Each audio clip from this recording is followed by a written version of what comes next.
तो चलिए भाई, स्वागत है सभी का आज की इस क्लास में। तो बेटा आज हम लोग डिस्कस करने वाले हैं कि फिजिक्स में कुछ इंपॉर्टेंट लॉन्ग क्वेश्चन की, जिसकी आपको बहुत ज़्यादा ज़रूरत है क्योंकि 20 नंबर ये आपके एग्ज़ाम में लेके आएगा। ठीक है, तो हम लोग आज कुछ क्वेश्चन इंपॉर्टेंट डिस्कस करेंगे आपके फिजिक्स पहले पार्ट के, फिर अगली क्लास में हम लोग सेकेंड पार्ट के क्वेश्चन को डिस्कस करेंगे। ठीक है, तो पिछले में हम लोगों ने मॉडल पेपर कर लिया था और आपने देखा कि क्या सेम पैटर्न पे एग्ज़ाम में क्वेश्चन आएंगे। ठीक है, तो उसी पैटर्न पे आपको तैयारी करना है। ठीक है, तो चलिए अगर हम बात करते हैं बेटा, जैसा कि आपके सामने पहला क्वेश्चन है कि द्विध्रुव के कारण वैद्युत क्षेत्र की तीव्रता। ठीक है, हर साल एग्ज़ाम में आया है, किसी ना किसी सेट में एग्ज़ाम में हर साल रहता है ये क्वेश्चन। तो आप इत्मीनान से समझेंगे और एकदम प्यार के साथ चीज़ों को सीखते हुए आगे बढ़ेंगे।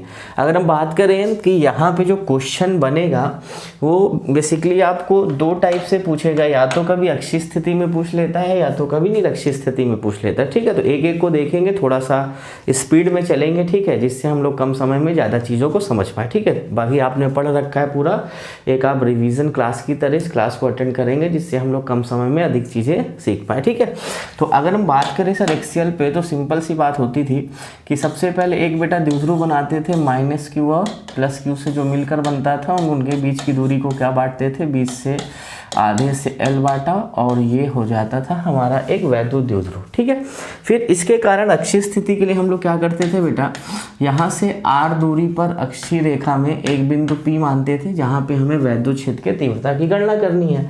तो हमने देखा सर +q के कारण जो है वो वैद्युत क्षेत्र की दिशा भी या बाहर की तरफ होगी, और -q के कारण किधर होगी, माइनस की तरफ होगी।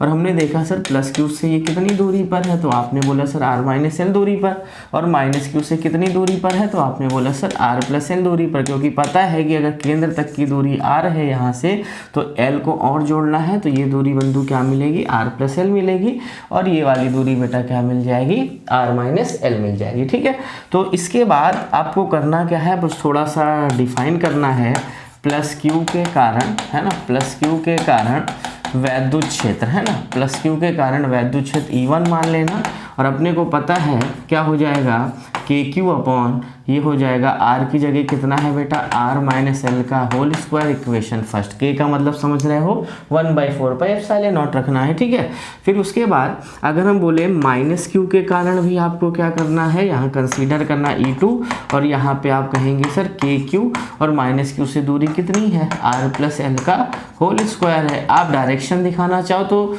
दिखा सकते हैं कि प्लस के कारण आउटवर्ड है और माइनस के कारण इनवर्ड है। ठीक है, इतनी बात आप यहाँ पे दिखा सकते हैं। ठीक है, अगर हम बेसिक बात यहाँ तक कर लिए, तो उसके बाद आपको क्या निकालना है, बिंदु P पर परिणामी तीव्रता, है ना, बिंदु P पर परिणामी तीव्रता की बात करनी है। ठीक है, बिंदु P पर परिणामी तीव्रता की बात करेंगे हम लोग। ठीक है, और जैसे हमें बिंदु P पर परिणामी तीव्रता निकालना है, दोनों को क्या करना पड़ेगा, ऐड करना पड़ेगा, लेकिन दिशाएं विपरीत है। तो यहाँ पे बताइए क्या अपने को KQ कॉमन मिल रहा है, देखो दोनों में KQ कॉमन है कि नहीं है, बोलो हाँ या ना।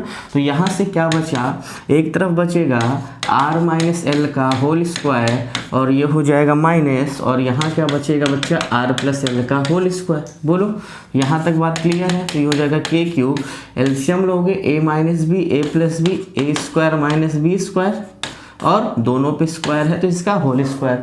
आप देखेंगे यहाँ माइनस वाला कटेगा तो ऊपर क्या जाएगा भैया, r+l का होल स्क्वायर, और उधर क्या जाएगा, r-l का होल स्क्वायर।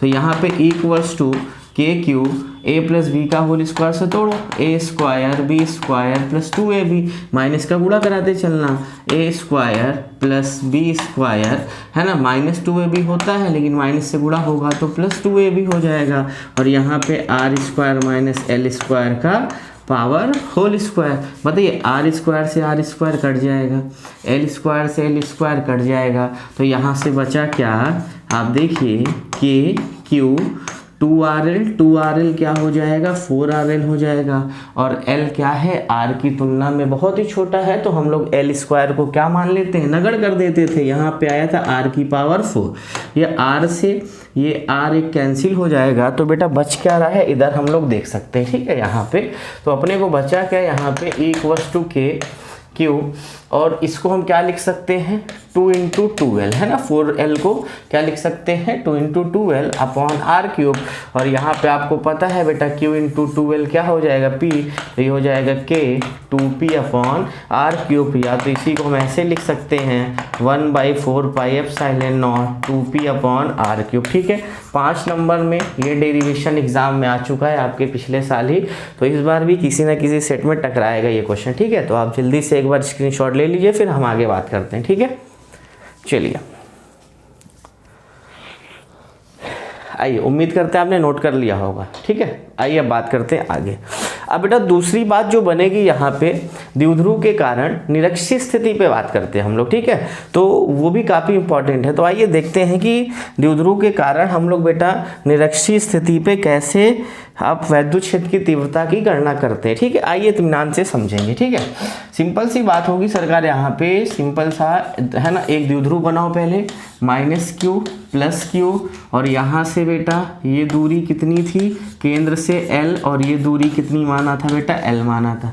सिंपल आपको पता है सर इस बार एक्सियल इक्वेटोरियल लेना है, तो यहाँ से हमने r दूरी पर है ना, r दूरी पर एक बिंदु P मान लिया, इस बार अक्ष पे ना होके निरक्ष पे है। ठीक है, और सिंपल सी बात है ये वाली दूरी चाहिए और -q से बिंदु P की दूरी चाहिए, तो ये कितनी हो जाएगी बोलो, r² + l², पाइथागोरस लगाओ, और ये भी होगी कितनी हो जाएगी √r² + l², पाइथागोरस, ये r है ये l है, तो ये कितना मिलेगा √r² + l²। ठीक है, अब बात अपने को ये समझना है सर प्लस बिंदु P पर समझो, है ना। मैं बिंदु P यहाँ पे समझाता हूँ आराम से, है ना, मैं बिंदु P यहाँ पे समझाता हूँ कि बिंदु P पे एक्चुअल में हो क्या रहा है। बताओ, ये प्लस आवेश है, इसके कारण तीव्रता बाहर है, तो ये मान लेते E1। ये माइनस आवेश है, माइनस के कारण तीव्रता इस डायरेक्शन में, ये क्या मान लेते E2। अच्छा एक बात बताना भैया, परिणामी तीव्रता यहाँ मिलेगी कि नहीं मिलेगी बोलो, और जैसे ही सरकार परिणामी तीव्रता यहाँ पे मिल गई तो कहानी तो बदल गई। क्या बदली कि सर ये भी थीटा मिल रहा है, ये भी थीटा मिल रहा है, अब वैद्युत क्षेत्र के 2 घटक हो जाएंगे, और ये वाला कितना हो जाएगा सर E1 cos थीटा, और ये वाला क्या हो जाएगा बेटा E1 sin थीटा हो जाएगा, और ये वाला E2 sin थीटा, और ये वाला भैया E2 cos थीटा। अब बात ये आ रही है कि आप यहाँ देख के बताइए कि E1 sin और E2 sin कैंसिल हो जाएंगे, आपस में बराबर एवं क्या है विपरीत है, लेकिन E1 cos थीटा और E2 cos थीटा क्या है एक ही दिशा में होने के कारण जुड़ जाएंगे। अगर हम बात करें सर परिणामी तीव्रता की, तो यहीं से आंसर निकल जाएगा कि सरकार परिणामी तीव्रता की अगर हम लोग बात करेंगे, ठीक है, तो बताइए परिणामी तीव्रता कितना हो जाएगा, सिंपल सी भाषा में बात करो तो E ये हो जाएगा बेटा E1 cos theta plus E1 cos theta, sorry E2 cos theta, और अपने को पता है E1 बराबर E2 बराबर E है, और E की वैल्यू कितनी होती है 1/4 पाई एप्सिलॉन नॉट Q/r², तो इस रूट का स्क्वायर करोगे तो रूट हट जाएगा, ये बचेगा, तो यहाँ से हो जाएगा बेटा 2, ये हो जाएगा 1/4 pi epsilon not Q/r² + l², और ये बचा क्या बच्चा cos थीटा बचेगा, क्या बचेगा cos थीटा बचेगा। ठीक है, अगर हम बात करें सरकार ये थीटा है तो cos थीटा की वैल्यू तो यहाँ से आराम से निकाल सकते हैं Q/√r² + l² से, तो यहाँ से Q/√, का मतलब होता है पावर 1/2, तो ये काम आप कर लो। अगर यहाँ तक कर लिया तो भी आंसर के बहुत करीब है हम लोग, है ना, आंसर के हम लोग बहुत ही करीब हैं। तो आइए देखते हैं, अब यहाँ तक कर लिया, सिंपल सा cos थीटा रखो तो 1/4 पाई एप्सिलॉन नॉट हो जाएगा, है ना, और ये हो जाएगा 2Q और cos थीटा की जगह L, और बताओ ये पावर 1 है, ये पावर 1/2 है, तो जुड़ के कितना हो जाएगा r² + l² का पावर 3/2 हो जाएगा। फिर से वही कहानी, l² को नगण्य मान लो क्योंकि r की तुलना में ये बहुत ही छोटा है, और जैसे r की तुलना में बहुत छोटा है इसको नगण्य मान लिया तो 1/4 pi epsilon not 2QL/ r³ बचेगा, और बताइए इसकी वैल्यू कितनी होती है, फटाफट बोले P होती है, तो ये हो जाएगा सरकार KP/r³, ये लिख सकते हैं। ठीक है, तो ये आपका द्विध्रुव के कारण निरक्षीय स्थिति पर हम लोगों ने व्यंजक की प्राप्ति कर ली। ठीक है, तो दोनों एग्जाम में लगातार पूछे जा रहे तो उसको आप इग्नोर नहीं करेंगे, तो फटाफट नोट करेंगे। चलिए हो गया सर, आइए अब आगे बात करते हैं। अब भाई साहब अब अगला क्वेश्चन है इंपॉर्टेंट की श्रेणी में, आइए हम आगे बात करते हैं। बोल रहा है क्वेश्चन कि गॉस की प्रमेय क्या है, लिखना है। फिर उसके बाद अनंत विस्तार की समतल चादर के कारण वैद्युत क्षेत्र की तीव्रता, या तो अचालक चादर के कारण भी पूछ सकता है, वैद्युत क्षेत्र की तीव्रता के लिए व्यंजक प्राप्त कीजिए। लगातार क्वेश्चन ये नहीं आया होगा तो हर साल बेटा हर सेट में दिखता है ये क्वेश्चन, ठीक है। गॉस की प्रमेय तो आपको पता है डेफिनेटली इंपॉर्टेंट है ये, लेकिन इसके बाद इनके अनुप्रयोग से एक क्वेश्चन या तो कभी कभी ये देखा या तो कभी कभी रैखिक आवेश के कारण दे देता है, ठीक है। तो दोनों बातें आप यहाँ पे देख लेंगे, ठीक है। तो आइए कैसे करते हैं इसको, बहुत ही प्यारा सा डेरिवेशन है, छोटा सा ही, उसको हम लोग समझते हैं। तो अगर हम बात करें सिंपल सा, तो आइए इधर बनाते हैं डायग्राम। सिंपल से एक आपको चादर ले लो भाई, ऐसा कुछ बनाओ भाई, बनाना तो पड़ेगा है ना, नहीं तो गड़बड़ हो जाएगी। ऐसा बना लिया, ठीक है। ये तो हाथ से ही बनाते, ठीक है, मज़ा आएगा हाथ से बनाने, ठीक है। ऐसा कुछ हमने बना लिया और हमने इसको जब आवेशित किया तो संपूर्ण आवेश इसके कहाँ वितरित हो जाएगा बच्चा, पृष्ठ पर वितरित हो जाएगा। बोलो संपूर्ण आवेश कहाँ वितरित हो जाएगा, पृष्ठ पर। और अपने को पता है कि यहाँ से इधर एक बिंदु P मानते थे और एक बिंदु इधर हो जाएगा, P' हो जाएगा। तो अब हमें बिंदु P और P' से होकर वैद्युत क्षेत्र की तीव्रता की गणना करनी है। तो इसके लिए हम लोग बताओ गॉसियन पृष्ठ की कल्पना करते थे कि नहीं करते थे, ठीक है। फटाफट देखते चलो। और जैसे हम लोगों ने गॉसियन पृष्ठ की कल्पना कर ली, हमें देखना है कि गॉसियन पृष्ठ से कितना फ्लक्स गुजरेगा। तो बताइए सिंपल सी बात करते थे, एक पृष्ठ ये है S1 है और ये S2 है और ये क्या है S3 है, दो समतल पृष्ठ है और एक क्या है वक्र पृष्ठ है। सिंपल सी बात करें तो यहाँ पे भैया ई वैद्युत क्षेत्र बाहर, अभिलंब सदिश भी बाहर हो जाएगा, बोलो हाँ या ना। और यहाँ पे वैद्युत क्षेत्र बाहर, अभिलंब सदिश भी बाहर, तो बताइए थीटा कितना हो जाएगा 0 और यहाँ भी थीटा कितना है भैया 0। लेकिन इस केस में कुछ उल्टा है, वैद्युत क्षेत्र तो इधर है लेकिन ds इधर है, तो यहाँ पे थीटा कितना होता था, बोलो सीखा है कि नहीं सीखा, 90 डिग्री होता था। बोलिए आपको कुछ नहीं करना था कि भाई गॉसियन पृष्ठ से गुजरने वाला कुल फ्लक्स निकालना था। क्या निकालना था, गॉसियन पृष्ठ से गुजरने वाला कुल फ्लक्स, गॉसियन पृष्ठ से गुजरने वाला कुल फ्लक्स, ठीक है। ये काम आपको करना था और आपने बाखूबी करा होगा। ये डेरिवेशन तो आपके दिमाग में होगा। सिंपल सा भैया फाई बराबर EDS cos 0, EDS cos 0 कितना हो जाएगा 2 EDS हो जाएगा और यहाँ पे 90 वाला तो 0 हो जाएगा। और सिंपल सी बात है, गॉस की प्रमेय से लगाएंगे तो फाई की जगह सर Q/ε0, ये हो जाएगा सर 2 EDS।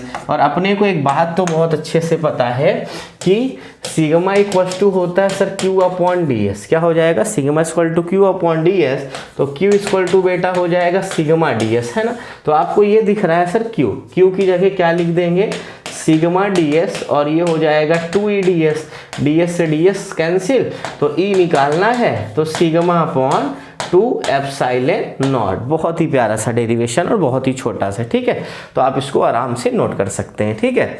तो आई होप ये आपने अच्छे से सीख लिया होगा। अब इसके बाद हम आगे चर्चा करेंगे, ठीक है। थोड़ा स्पीड में नहीं चलेंगे तो आपके लिए एग्जाम बहुत ही पास में है, ठीक है। आपने सारी चीज़ें पढ़ रखी होगी, इसलिए हम यहाँ पे रिवीजन करा रहे हैं जिससे आपको कम समय में अधिक से अधिक बातें हम बता सके, ठीक है। चलिए आगे बात करते हैं। डेरिवेशन नंबर 3 का है ना, इंपॉर्टेंट की श्रेणी में है, सॉरी है ना, ये भी लॉन्ग में पूछा है। किरचॉफ के नियमों का उल्लेख कीजिए, ठीक है। लगातार क्वेश्चन बना हुआ है, ठीक है। किरचॉफ के नियमों का उल्लेख कीजिए। 2 नियम पूछता है, इसलिए इसको हम लोग लॉन्ग की श्रेणी में रखते हैं, 4 नंबर या 5 नंबर में पूछेगा। तो सिंपल सी बात करें सर, किरचॉफ ने आपको भी पता है कि 2 नियम दिए थे, सबको पता है कि पहला नियम क्या था बेटा, संधि का नियम, या तो उसको कहते हैं धारा का नियम, है ना। पहला नियम सिंपल सी बात पता है आपको, पहले नियम को हम लोग कहते हैं संधि का नियम, दूसरे नियम को बोलते हैं वोल्टता का नियम। ये बात तो आपको बताना ही था, वोल्टता का नियम। और पहले नियम में बेटा आप क्या लिखते हैं यहाँ पे, ठीक है। पहले नियम में बेटा आपको सिंपल सी भाषा में ये लिखना था कि संधि पर मिलने वाली समस्त धाराओं का बीजगणितीय योग कितना होता है, 0 होगा। और इसके लिए आपको डायरेक्शन दिखा देते कुछ पॉइंट कि यह नियम किस पर आधारित है, आवेश संरक्षण पर। ये नियम किस पर आधारित है, आवेश संरक्षण पर। और यहाँ पे दिखा देते संधि की ओर जाने वाली धारा धनात्मक होगी, ठीक है। संधि की ओर जाने वाली धारा क्या होती है बेटा, धनात्मक होती है। संधि की ओर जाने वाली धारा क्या होती है, धनात्मक होती है, ठीक है। और यहाँ पे लिख लेना, और संधि से दूर जाने वाली धारा को हम लोग क्या लेते हैं, निगेटिव लेते हैं। संधि से दूर जाने वाली धारा को कैसे लेंगे बेटा, निगेटिव लेंगे, धारा निगेटिव लेंगे, ठीक है। तो इतना आपको पहले नियम में करना था। फिर बात करते हैं दूसरे नियम पे। आपको पता है कि या तो लिखते धारा और उसके संगत प्रतिरोध के, है ना, गुणनफल का बीजगणितीय योग क्या होता है, सदैव शून्य होता है, या तो विद्युत वाहक बल के क्या होता है, बराबर होगा। या तो आप ऐसे भी दिखा सकते थे, समेशन ऑफ V क्रॉस 0, ठीक है। और फिर यहाँ भी यही पॉइंट लिखते कि सर ये किस पर आधारित है, ऊर्जा संरक्षण पर आधारित है, दूसरा नियम, ठीक है। दूसरा नियम ऊर्जा संरक्षण पर। डायरेक्शन दिखाते, धारा की दिशा में IR निगेटिव और विपरीत दिशा में क्या हो जाएगा, है ना, अपोजिट डायरेक्शन में, अपोजिट में IR क्या होगा, तो पॉजिटिव हो जाएगा। माइनस से प्लस में चलेंगे तो प्लस का ही लेंगे, प्लस से माइनस चलेंगे तो ये हो जाएगा माइनस का ही लेंगे, ठीक है। तो ये आपको कुछ रूल्स याद करने होते, क्वेश्चन भी यहाँ से बना है, ठीक है। चलिए क्वेश्चन नंबर नेक्स्ट की बात करते हैं, है ना। क्वेश्चन नंबर नेक्स्ट क्या बोल रहा है कि अनुगमन वेग के आधार पर ओम के नियम का सत्यापन करना है, ठीक है। काफ़ी इंपॉर्टेंट क्वेश्चन है कि अनुगमन वेग के बेसिस पे ओम के नियम का सत्यापन कीजिए, ठीक है। तो चलिए बात करते हैं सर यहाँ पे अनुगमन वेग के आधार पर ओम के नियम का सत्यापन, ठीक है। चलिए लंबा डेरिवेशन है लेकिन सिंपल सी बात है, आसानी से समझेंगे। तो यार ओम का नियम है क्या सर, अगर हम बात करें V = IR अगर हम प्रूव करते हैं तो क्या यही ओम का नियम है, सिंपल सी बात है। या तो हम ये दिखा लें सर V प्रोपोर्शनल टू किसके दिख रहा है, I के, क्या दिख रहा है, V प्रोपोर्शनल टू I दिख रहा है, फिर भी वो भी क्या ओम के नियम का सत्यापन। और R यहाँ पे क्या है, नियतांक है, जिसको हम लोग प्रतिरोध कहते हैं। तो इस R की जगह अपने को यहाँ पे कुछ नियतांक वैल्यू मिलने वाली है। नियतांक का मतलब जैसे आपको मिल गया कि चालक का क्षेत्रफल हो गया, इलेक्ट्रॉनों की संख्या हो, इलेक्ट्रॉन पर आवेश हो गया, इलेक्ट्रॉन का द्रव्यमान हो गया, क्रांतिकाल हो गया, ये सब हमारे क्या है भैया, कांस्टेंट टर्म है, ठीक है। और उन्हीं नियतांकों को हम R मानने वाले, ठीक है। तो सबसे पहले आइए स्टार्ट करते हैं डेरिवेशन करना कैसे है, ठीक है। आपने पढ़ा होगा कि औसत ऊष्मीय वेग की वैल्यू कितनी होती है, 0 होती है, ठीक है। तो 2-3 बातें आपको वहाँ की यहाँ पे अप्लाई करनी है। पहला बात क्या था कि जब तक त्वरण उत्पन्न नहीं होगा, इलेक्ट्रॉन ड्रिफ्ट नहीं होगा, तब तक वेलोसिटी आएगी नहीं। तो सबसे पहले अपना टारगेट होगा त्वरण निकालना, फिर उसके बाद हमें अनुगमन वेग निकालना है, फिर उसके बाद I और VD में जो संबंध पड़ा था उसको अप्लाई करना है, ठीक है। तो चलिए एक एक को देखते हैं, ठीक है। सिंपल सी बात करें, अगर एक चालक लेंगे हम लोग जिसका क्षेत्रफल है ना, अनुप्रस्थ काट का क्षेत्रफल कितना A है और इस चालक की लंबाई कितना है, L है। और जैसे हमने वैद्युत क्षेत्र यहाँ पे आरोपित किया, आपको भी पता है इलेक्ट्रॉन एक सूक्ष्म नियत वेग से गति करने लगता है, जिसे हम लोग क्या कहते हैं, अनुगमन वेग कहते हैं। और जैसे भैया हम लोगों ने वैद्युत क्षेत्र आरोपित किया तो बताओ E बराबर क्या हो जाएगा, F/Q। तो यहाँ से बल कितना लगा, F बराबर Q × E, और Q का मतलब इलेक्ट्रॉन पर आवेश है, बोलो हाँ या ना। Q का मतलब इलेक्ट्रॉन पर आवेश है, तो इलेक्ट्रॉन पर आवेश क्या लिख सकते हैं, -E × E लिख सकते हैं। और अपने को पता है F बराबर क्या होता है, ma, तो F बराबर ma, तो यहाँ से ma रख दिया, -E, और E बराबर होता है V/L। तो यहाँ क्योंकि V चाहिए ना, विभवांतर चाहिए, तो सबसे पहले टारगेट था V लाना, तो हमने V लाया और यहाँ से एक्सेलरेशन मिल गया। तो E क्या मिला, EV/में ml मिल जाएगा। इसको इक्वेशन फर्स्ट कंसीडर कर लो, ठीक है। अब लिखेंगे माना इसके अंदर जो n इलेक्ट्रॉन थे, है ना, इसके अंदर जो n इलेक्ट्रॉन थे बेटा, तो वो इलेक्ट्रॉन कैसे घूमते थे, माना इलेक्ट्रॉनों के ऊष्मीय वेग, है ना, ऊष्मीय वेग जो है, ऊष्मीय वेग क्या थे, U1 U2, U3 और डॉट डॉट क्या हो जाएगा बेटा, UN तक। और शांतिकाल क्या मान लेना, τ1 τ2 τ3 और τ, है ना, डॉट डॉट τn, ठीक है। तो यहाँ पे अपने को पता है कि अनुगमन वेग क्या होगा इनका औसत। तो आपने पता है सर V बराबर होता है U + AT। तो यहाँ से हमने निकाला था, तो ये हो जाएगा बेटा V1 बराबर U1 + Aτ1 बनाओ। तो इसी तरह हमको n तक बनाना है, तो हमने बोला V1 + Aτ1, है ना, तो ये हो जाएगा V2 + Aτ2, और ये हो जाएगा V3 + Aτ3, डॉट डॉट कहाँ तक, Vn + Aτn अपॉन क्या करेंगे n, सॉरी यहाँ पे U1 है ना, V की जगह U रखेंगे, ठीक है। हाँ u रखेंगे, ठीक। तो ये बात आप ठीक कर लेना। तो जैसे हम vd बोले, u1 को एक साइड कर लो, u1 plus u2 plus u3 dot dot un upon n, और इधर क्या बचा बेटा, a टाउ बचा। तो बताइए औसत ऊष्मीय वेग कितना होता है, 0 होगा। ये बात पढ़ रखी थी सभी ने, ठीक है। चलिए, तो यहाँ से सर vd बराबर क्या मिला, a टाउ, और a की वैल्यू रख दो, a की वैल्यू रखो, कितनी आई थी भैया, ए की वैल्यू आई थी EV अपॉन ml, क्या रखे थे, EV अपॉन ml, ठीक है। अगर अनुगमन वेग के लिए व्यंजक बोले तो आप यहाँ तक दिखा सकते हैं, ठीक है। बाकी उसके आगे हमें हमारा जो क्वेश्चन था वो तो हम प्रूफ करेंगे, लेकिन एग्जाम में अगर आपको बोले कि अनुगमन वेग के लिए व्यंजक निकालिए तो आप यहाँ तक कर सकते हैं, ठीक। अब आपको पता है कि यहाँ एक स्टेटमेंट लिखेंगे कि हम जानते हैं कि, छोटा सा स्टेटमेंट, कि हम जानते हैं कि, क्या जानते हो, I बराबर पढ़ा है ना सर NEAVD, तो यहाँ से VD बराबर क्या हो जाएगा, I अपॉन NEA, और सरकार सिंपल सा यहाँ पे रख देना और आंसर के बहुत करीब है। बताओ, I अपॉन NEA हो जाएगा और इधर हो जाएगा EV अपॉन ml हो जाएगा। आप देख रहे हैं sir V proportional to I है और सारे टर्म आपको कांस्टेंट दिख रहे हैं। अनुप्रस्थ काट, इलेक्ट्रॉन पर आवेश, इलेक्ट्रॉनों की संख्या, इलेक्ट्रॉन का द्रव्यमान, चालक की लंबाई, और इन्हीं नियतांकों को हम लोग R मान लेते हैं। तो स्पष्ट है कि अनुगमन वेग के आधार पर ओम के नियम की व्याख्या की जा सकती है, ठीक है। तो फटाफट नोट कर लेंगे, हम एक बार थोड़ा सा ऊपर से आपको दिखा देंगे छोटा करके। चलिए भाई, आइए नेक्स्ट क्वेश्चन पे चलते हैं, है ना। देखिए क्वेश्चन को देखना जरूरी है भाई। चलिए नेक्स्ट क्वेश्चन क्या है, LCR परिपथ के लिए, है ना, प्रतिबाधा के लिए व्यंजक की स्थापना कीजिए, ठीक है। इंपॉर्टेंट क्वेश्चन है, ठीक है। बोल रहा है कि LCR परिपथ के प्रतिबाधा के लिए व्यंजक की स्थापना कीजिए। बहुत बार एग्जाम में आया, या तो कभी कभी हाँ इस नाम से भी बोलता, कभी कभी बेटा इस नाम से बोलेगा कि दिखाइए कि Z बराबर होता है R square plus omega L minus 1 upon omega C का होल स्क्वायर, या तो कभी कभी आपसे क्वेश्चन में बनेगा R square plus XL minus XC का होल स्क्वायर, कभी कभी ऐसा बनेगा, है ना। तो दोनों बात एक ही है, आपको प्रूव यही करना है। तो आइए समझते हैं, वेक्टर आरेख से समझ लेंगे इसको, बहुत ही आसान चीज़ है। अपने को पता है, मैं थोड़ा सा बेसिक बात कर लूँ कि L के सिरों पर विभवांतर पता होना चाहिए। LCR है तो R के सिरों पर विभवांतर और C के सिरों पर विभवांतर, C के हमारा संधारित्र। तो हमने वहाँ पे बात की थी अगर कि R परिपथ में, है ना, अगर R परिपथ में आपने बात की थी तो भैया धारा और वोल्टेज में कोई कलांतर नहीं था। लेकिन जब हमने C परिपथ में बात की, है ना, जब हमने C परिपथ में बात की तो धारा अग्रगामी था। ये बात आपको याद रखनी होगी कि C परिपथ में धारा क्या होता है, अग्रगामी। लेकिन L परिपथ में धारा क्या था, पश्चगामी था।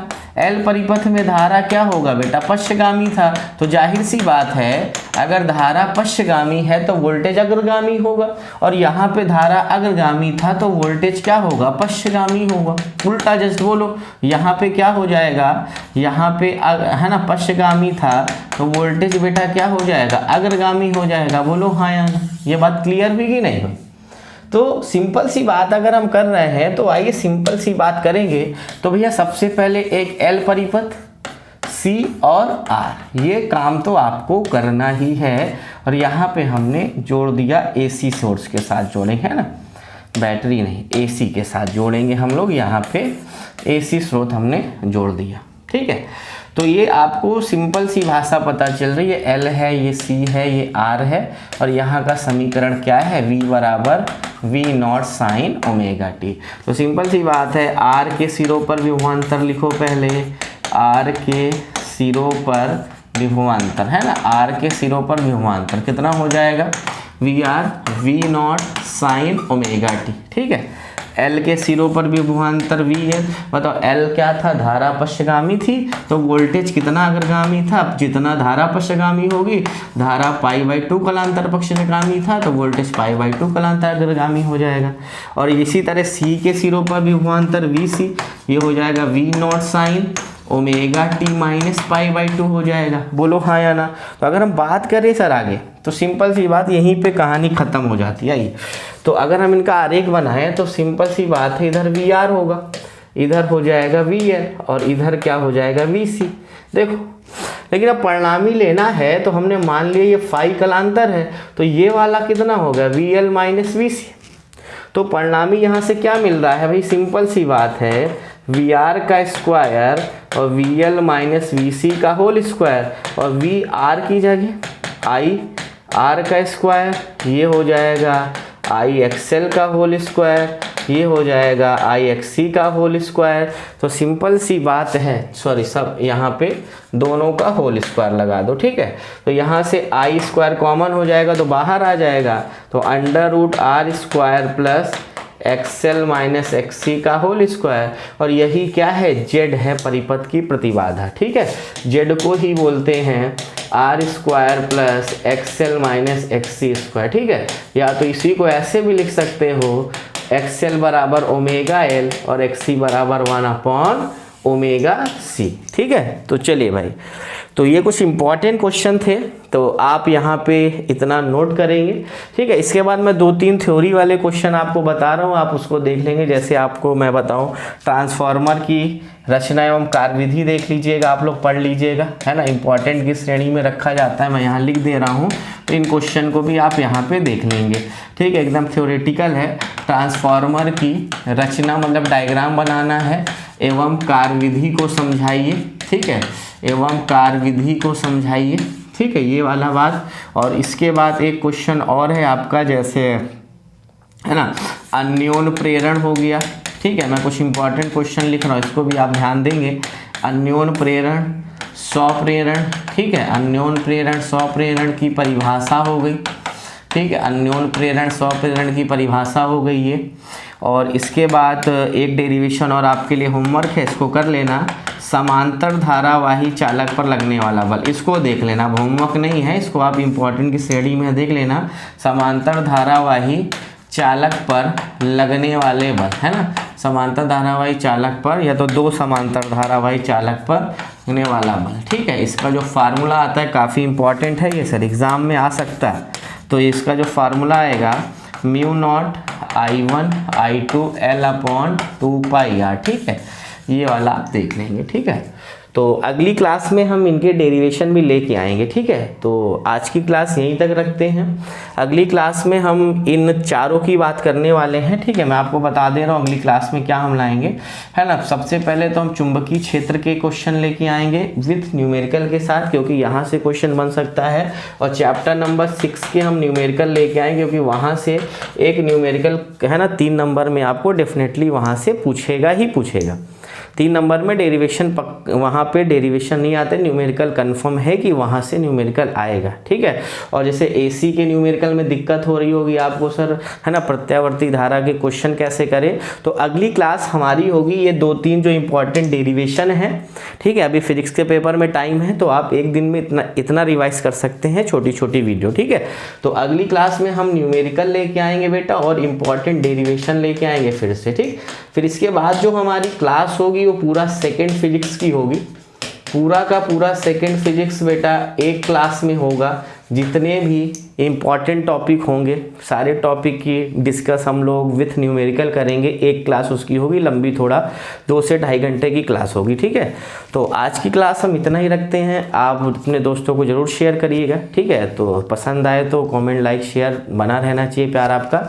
चलिए मिलते हैं अगली क्लास में, तब तक के लिए सभी को बाय, पढ़ते रहिए, मस्त रहिए, खुश रहिए।